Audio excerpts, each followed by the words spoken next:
सत्य जीवन का श्रेष्ठतम आधार है। किनका? जिन्होंने सत्य की शरण ग्रहण की। और सत्य को धारण करने से क्या होता है?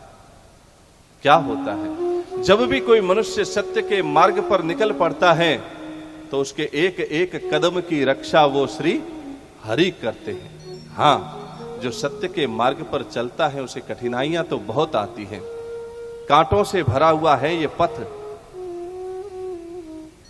सत्य परेशान तो हो सकता है लेकिन पराजित कभी नहीं हो सकता। इसलिए अपने जीवन में सदैव सत्य को धारण कीजिए।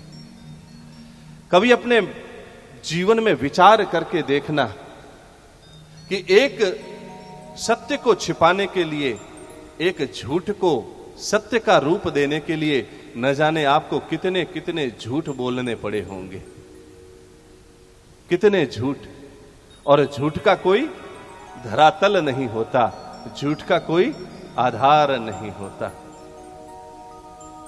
भगवान ये कहते हैं कि जो सारी प्रकृति में, सब मानवों में, सब मनुष्यों में, सब जीव जंतुओं में, मेरे द्वारा बनाए गए इस संसार की प्रत्येक रचना में जो मनुष्य मेरा दर्शन कर लेता है वही मनुष्य मेरा सच्चा भक्त कहलाता है। सभी प्राणियों के भीतर। और ये बात तो घोषणा करते हुए भगवान श्री कृष्ण गीता में अर्जुन को कहते हैं, हे पार्थ, ममे वांसो जीवलोके जीवभूत सनातनः। हे अर्जुन, इन सभी प्राणियों के हृदय में तू मेरा ही अंश जान। ममे वांसो जीवलोके जीवभूत सनातनः मनः षष्ठानि इंद्रियाणि प्रकृतिस्थानि कर्षति।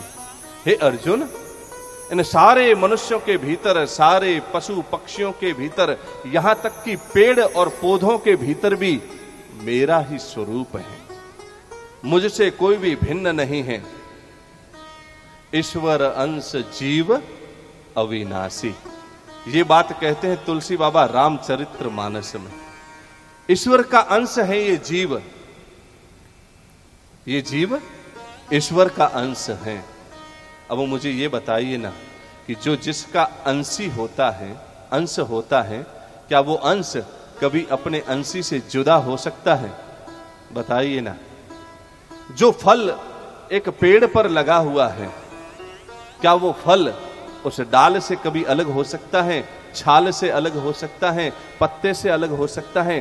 तने से अलग हो सकता है? क्या जड़ से अलग हो सकता है? बताइए ना। कभी नहीं हो सकता। हाँ, अगर वो भूल से अलग हो भी जाए, कोई माली उस फल को या फूल को तोड़ भी ले तो क्या दशा हो जाती है उसकी? कुछ दिनों बाद में वो मुरझाने लगता है। तो आप और हम सभी उसी परमात्मा की बगिया के फूल हैं। लेकिन इसका एहसास कैसे हो, इसकी अनुभूति कैसे हो कि हम उसी के अंश हैं? कैसे होगी? ध्यान से सुनना।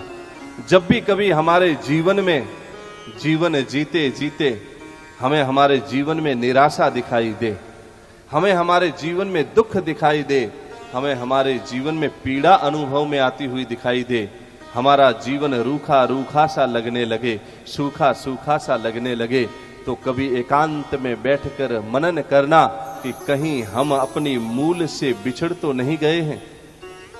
क्योंकि फूल तो वही मुरझाता है ना जो डाल से विलग हो जाता है। जो फूल डाल पर लगा हुआ है, भला वो कैसे मुरझा सकता है? उसे तो पोषण मिल रहा है जड़ से और तने से। और जब कभी हमारे जीवन में हमें सुख अनुभव में आए, आनंद अनुभव में आए, अनायास ही हमारे शरीर में रोमांच हो जाए, अनायास ही आंखें अश्रु धाराएं बहाने लग जाए और अनायास ही हमारा हृदय प्रफुल्लित हो जाए, तो समझ लेना कि वो हरि हमारे कहीं न कहीं आसपास ही घूम रहा है। और ये होगा